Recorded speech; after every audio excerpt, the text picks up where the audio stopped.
नमस्कार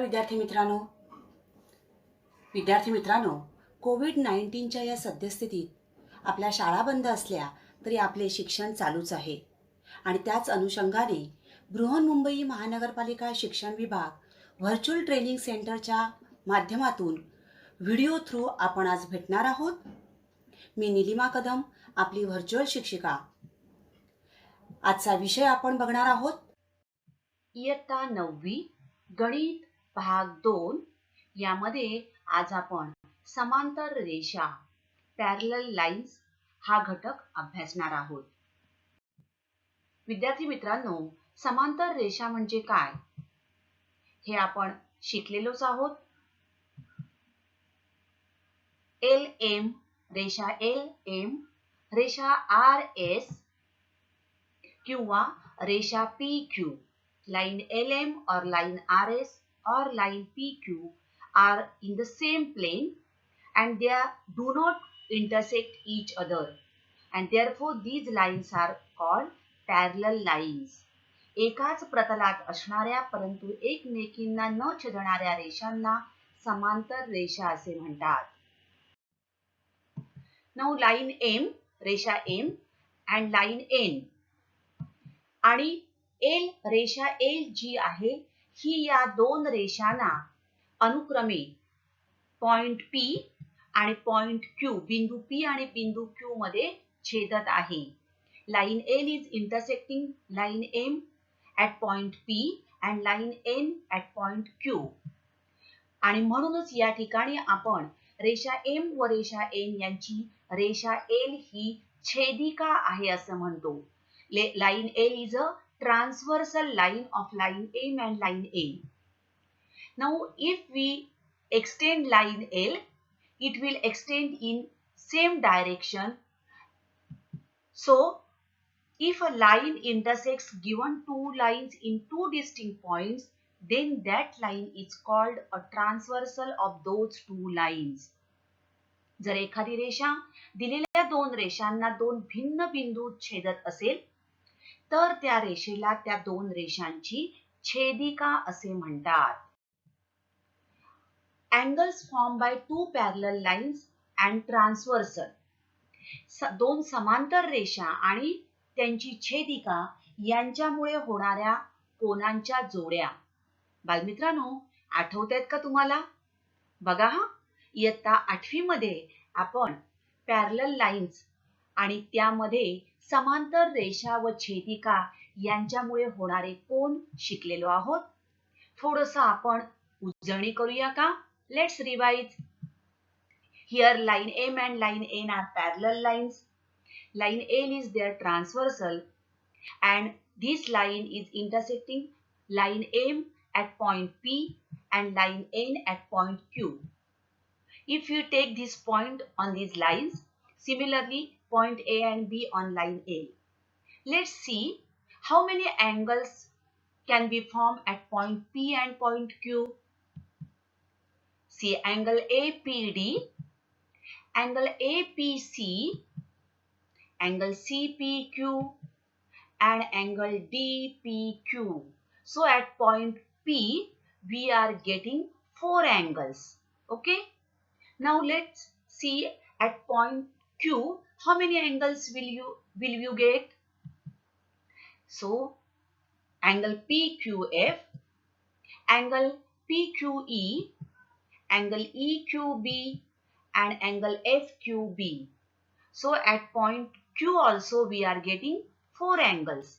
Means in all, when two parallel lines are intersected by a transversal, 8 angles are formed. जेव्हा एखादी रेषा म्हणजे छेदिका दोन समांतर रेषांना दोन भिन्न बिंदूत छेदते त्यावेळेला त्या ठिकाणी आपल्याला 8 कोन तयार झालेले दिसून येतात. आता या कोनांच्या जोड्या कोणकोणत्या आहेत बरं? तर दोन रेषा आणि त्यांच्या छेदिका यांच्यामुळे होणाऱ्या कोनांच्या जोड्या. See here, now there are 8 angles. Now we will name this angle as ABCD and EFGH. Okay. So first of all we will see corresponding angles. संगत कोनांच्या जोड्या आपण बघूया. So angle A and angle E, angle B and angle F, angle D and angle H, and angle C and angle G. म्हणजे संगत कोनांच्या आपल्याला 4 जोड्या मिळत आहे. आता करस्पॉन्डिंग अँगल्स आपण बघणार आहोत. संगत कोनांच्या जोड्या आपण बघूया. या ठिकाणी आपल्याला बिंदू A आणि बिंदू B पाशी अनुक्रमे 4 कोन होताना दिसतायत. First find out angle MAP congruent angle ABC.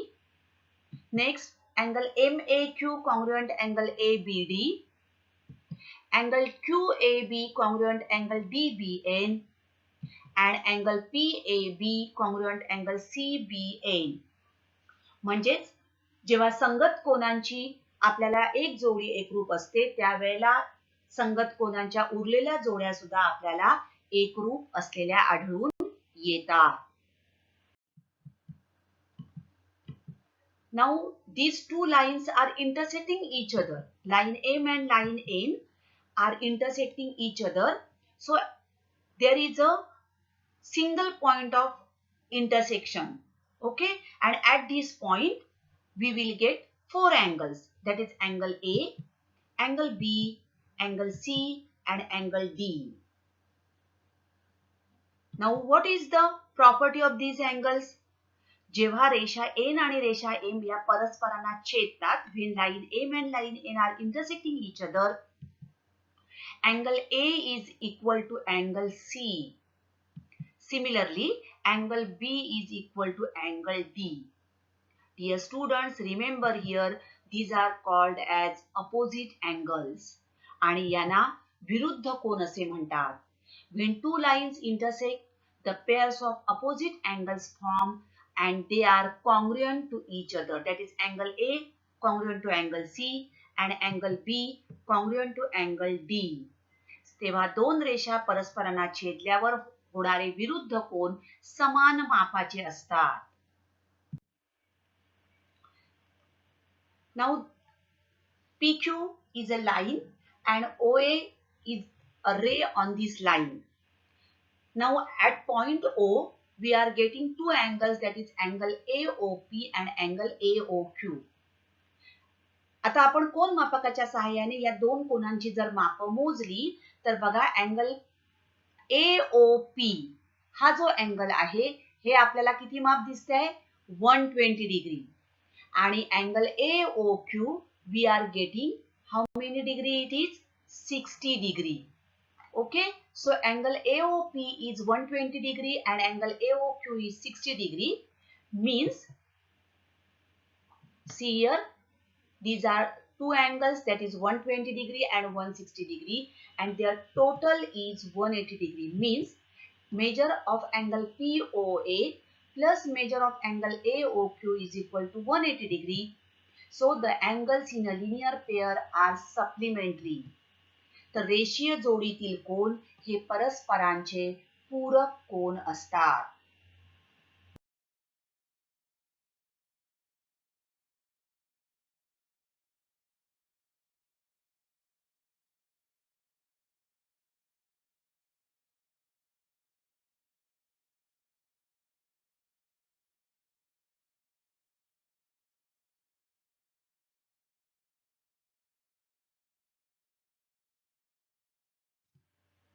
आंतरकोनांच्या जोड्या आपण बघणार आहोत. Pairs of interior angles, angle C and angle E. So angle C and angle E, these are the interior angles. Similarly, angle D and angle F, these are also interior angles. And each pair of these interior angles formed by two parallel lines and their transversal, they are of supplementary angles.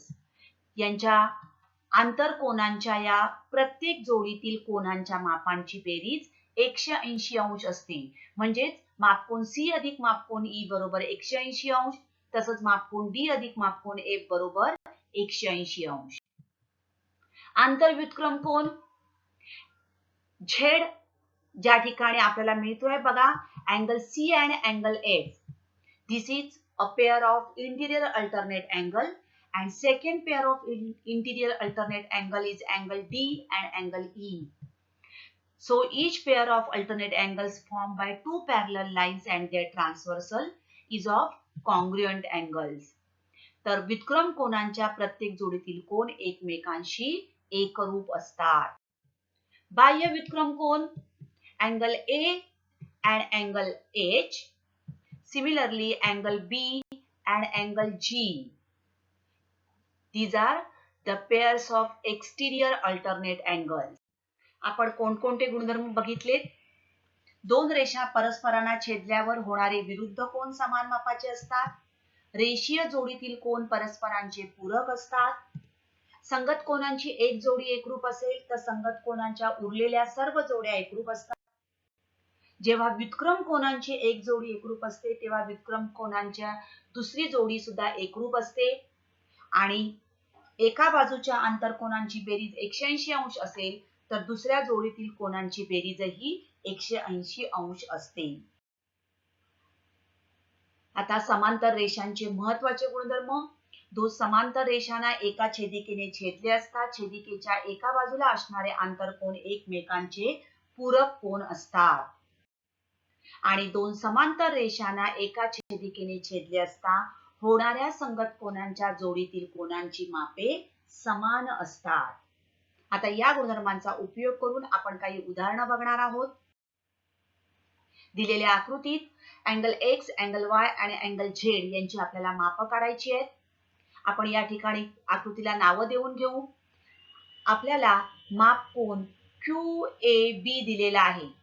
See here, angle QAB is 58 degree. It is given. Therefore, माप angle QAB आणि angle ABN हे दोन आंतरकोन आहेत. आंतरकोनांच्या मापांची बेरीज 180 अंश असते. या गुणधर्माच्या आधारे QAB म्हणजे 58 अंश अधिक angle ABN equal to 180 degree.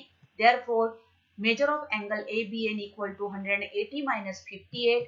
Therefore, angle ABN म्हणजेच आपल्याला काय काढायचं आहे? हा Z काढायचा आहे. Therefore, angle Z is equal to 122 degree. Next, now angle Z आपण काढलाय 122 डिग्री आणि QAB आपल्याला दिलाय 58 अंश. आता angle QAB and angle Y. See here, Z is there. This is the interior alternate angle. व्युत्क्रम कोन. आता समांतर रेषांच्या छेदिकेमुळे होणाऱ्या व्युत्क्रम कोनांच्या प्रत्येक जोडीतील कोन एकमेकांशी एकरूप असतात आणि म्हणून angle QAB congruent angle ABM. This, but angle ABM is nothing but angle Y, and that is therefore angle QAB equal to 58 degree. Therefore, angle ABM is equal to angle Y is equal to 58 degree. आणि म्हणून आपल्याला Y चं माप. आता angle Z आपण काढलेला आहे 122 अंश. Angle Z means this angle, angle Z and angle X. These are again interior alternate angles and they are congruent. Therefore, angle PAB congruent angle ABN, that is angle X congruent angle Z, but angle Z is equal to 122 degree. Therefore, measure of angle PAB is equal to angle X, that is equal to 122 degree. Therefore, measure of angle X equal to 122 degree. Angle DHP आपल्याला दिलेला आहे आणि इतर कोनांची माप काढायची आहेत. RP parallel MS, DK is their transversal. Angle DHP is given, that is 85 degree. It is given. आता angle DHP आणि अँगल RHD या दोन कोनांचं आपण निरीक्षण केलं तर आपल्या लक्षात येईल हे रेषीय जोडीतील कोन आहेत. रेषीय जोडीतील कोनांच्या मापांची बेरीज 180 अंश असते आणि म्हणून गुणधर्माच्या आधाराने measure of angle DHP plus measure of angle RHD equal to 180 degree.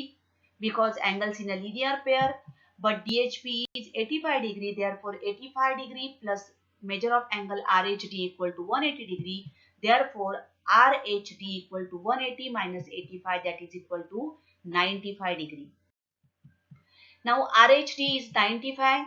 See here, RHD या अँगलचं माप आपण काढलं 95 अंश. आता अँगल PHG दिसतोय तुम्हाला? हे दोन कोन परस्परांचे विरुद्ध कोन आहेत आणि म्हणून angle PHG is also equal to 95 degree. आता आपल्याला अँगल DHP हा दिलाय 85 अंश. आता अँगल आपला HGS काढायचा आहे. निरीक्षण करा, DHP and HGS, these two angles are corresponding angles and they are congruent to each other, therefore angle HGS equal to 85 degree, कारण corresponding angle संगत कोन. Now HGS is 85 and what about MGK?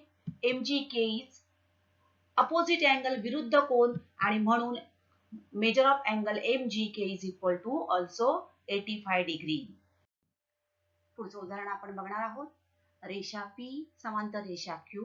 P and Q are parallel lines. Line P parallel line Q आणि line L and line M are their transversals. रेषा L आणि रेषा M या छेदिका आहेत. या ठिकाणी तुम्हाला काही कोनांची मापं दिसत आहेत. यावरून आपल्याला कोन A, cone B, cone C आणि कोन D यांची मापं आपल्याला काढायची आहे. आता कोन A हा आहे, याचं माप काढायचं आहे. या ठिकाणी हा दिलाय 110 अंश आणि हा कोन दिलाय 115 अंश. आता पहिला आपण बघूया कोन A अधिक 110 अंश बरोबर 180 अंश, कारण रेषा P पॅरलल लाईन Q या दोन काय आहेत, समांतर रेषा आहेत. A ही यांची छेदिका आहेत आणि त्यामुळे हे दोन कोन जे आहेत हे रेषीय जोडीतील कोन झाले. म्हणून angle A plus 110 degree equal to 180 degree. Therefore 110 चं पक्षांतर करू, angle A is equal to 180 minus 110 आणि म्हणूनच कोन A चं माप आपल्याला मिळालं 70 अंश. आता आपल्याला कोन B काढायचा आहे. त्यासाठी आपण कोन E आपण हा घेतला. या ठिकाणी रेषा P समांतर रेषा Q, L ही त्यांची छेदिका आणि त्यावेळेला बघा हे दोन जे कोन आहेत हे दोन कोन आंतर कोन आहे. कोन E व 110 अंश, एकदम म्हणून 110 अंश अधिक कोन E बरोबर 180 अंश, कारण ते आंतर कोन आहेत. आता आंतर कोनांच्या मापांची बेरीज 180 अंश आणि म्हणून आपल्याला कोन E चं माप मिळालं 180 वजा 110 बरोबर 70 अंश. कोन E बरोबर 70 अंश. आता आपल्याला B बघा, B हा कोन E चा विरुद्ध कोन. कोन B बरोबर कोन E, कारण हे विरुद्ध कोन आहेत आणि म्हणून कोन B चं माप आपल्याला मिळालं 70 अंश. तुम्ही या ठिकाणी हा आपल्याला 70 अंश मिळाल्यानंतर हा कोन A चा विरुद्ध कोन हा जो आहे हा 70 अंश आणि हा कोन जो आपल्याला 70 अंश मिळणार आहे हा कोन आणि कोन B हे दोन कोन पुन्हा संगत कोन. या पद्धतीने सुद्धा आपण कोन B चं माप काढू शकतो. आता कोन C आपल्याला काढायचा आहे. रेषा P समांतर रेषा Q, रेषा M ही छेदिका आपण घेतली तर या ठिकाणी कोन C आपल्याला मिळणार आहे 115 अंश, कारण काय आहे ते दोन कोन संगत कोन. आता कोन D काढूया.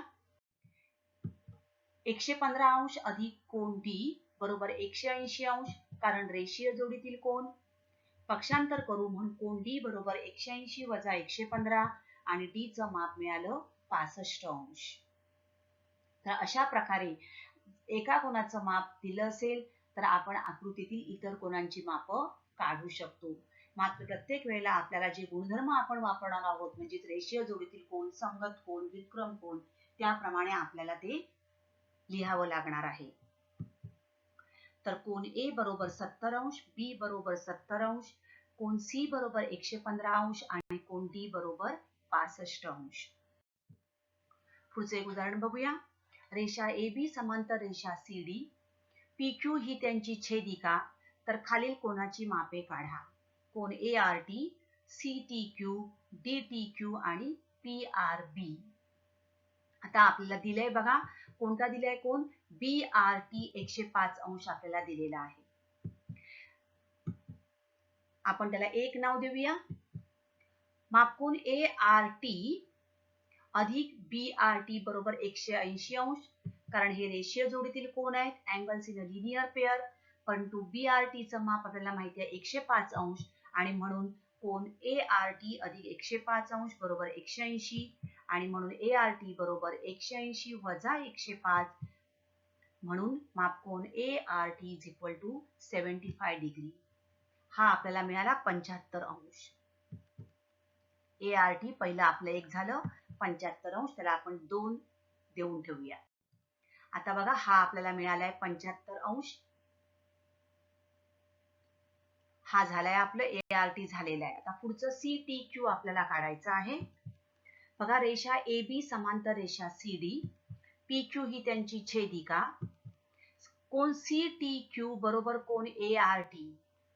कारण सांगा बघा, काय दिसतंय, हे दोन कोण कसे आहेत, बरोबर संगत कोण, करस्पॉन्डिंग अँगल्स, आणि म्हणून मापकोन CTQ बरोबर सुद्धा किती आलं, 75 अंश.